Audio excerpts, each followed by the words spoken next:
Улсын их хурлын дэд дарга эрхэм гишүүдээ. Монгол Улсын засгийн газраас 2025 оны 9 сарын 1-ний өдөр Улсын их хурлд өргөн мэдүүлсэн Монгол Улсын 2026 оны төсвийн тухай хуулийн төсөлтэй хамт өргөн мэдүүлсэн хууль Улсын их хурлын тогтоолын төслүүдийн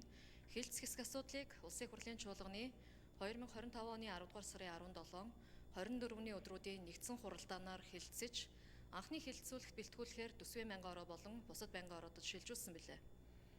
Монгол Улсын чуулганы хуралдааны дэгийн тухай хуулийн 39 дугаар зүйлийн 39-ийн 3 заасны дагуу эдийн засгийн байнгын ороо, төр хувийн хвшлийн түншлэлийн тухай хуульд нэмэлт өөрчлөлт оруулах тухай хуулийн төсөл болон үндэсний баялагын сангийн тухай хуулийг хэрэгжүүлэх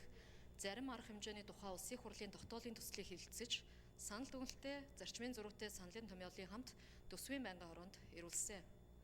Төсвийн байнгын ороо 2025 оны 11-р сарын 5-ны өдрийн хуралдаанаараа дээрх хууль тогтоолын төслүүдийн анхны хэлэлцүүлгийг Монгол Улсын их хурлын чуулганы хуралдааны дэгийн тухай хуулийн 39-р зүйлийн 39-ийн 10 заасны дагуу хийж, хууль тогтоолын төслийг зүйл тус бүрээр хэлэлцлээ. Улсын их хурлын төсвийн байнгын орооны 2025 оны 22-23 дугаар тогтоолоор Монгол Улсын 2026 оны төсвийн тухай хуулийн төсөлтэй хамт өргөн мэдүүлсэн хууль тогтоолын төслүүдийг байнгын хороо болон чуулганы нэгдсэн хуралдаанаар хэлэлцүүлэх бэлтгэл ажлыг хангах үүрэг бүхий ажлын хэсэг байгуулагдаж ажилласан бөгөөд тус ажлын хэсгээс багш, эмч, эмнэлгийн ажилчдын цалин, ахмад насны тэтгэвэр тэтгэмжийг нэмэгдүүлж байгаатай холбогдуулан татврын зардлыг бууруулах зорилгоор нэмэгдсэн өртгийн албан татврын буцаан олголтын хэрэгжих хугацааг хойшлуулж, хуулийг 2026 оны 10 дугаар сарын 1-ний өдрөөс эхлэн дагаж мөрдөх, үндэсний баялагын сангийн тухай хуулийг хэрэгжүүлэх зарим арга хэмжээний тухай Улсын их хурлын тогтоолын төсөлд 5 толгойн бүлэг ордын ашиглагдаагүй байгаа хэсгийг эдийн засгийн эргэлтэнд оруулах, орд ашиглалтыг сайжруулахдаа хөрөнгө оруулагчийг нээлттэй сонгон шалгаруулах, бүтээгдэхүүний арилжааг хуулийн хүрээнд нээлттэй ил тод үр ашигтай зохион байгуулах зарчмын асуудлыг төсөлд тусгах саналуудыг бэлтгэн хэлэлцүүллээ. Төсвийн байнгын орооны хуралдаанаар Монгол Улсын 2026 оны төсвийн тухай хуулийн төсөлтэй хамт өргөн мэдүүлсэн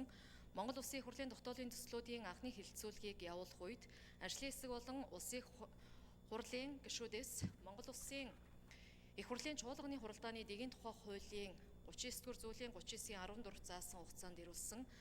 зарчмын зөрүүтэй саналын томьёолуудаар санал хураалт явуулж, олонхын дэмжлэг аваагүйгээр нь бүлэглэж, томьёолон та бүхэнд хүргүүлсэн болно. Улсын их хурлын эрхэм гишүүдээ,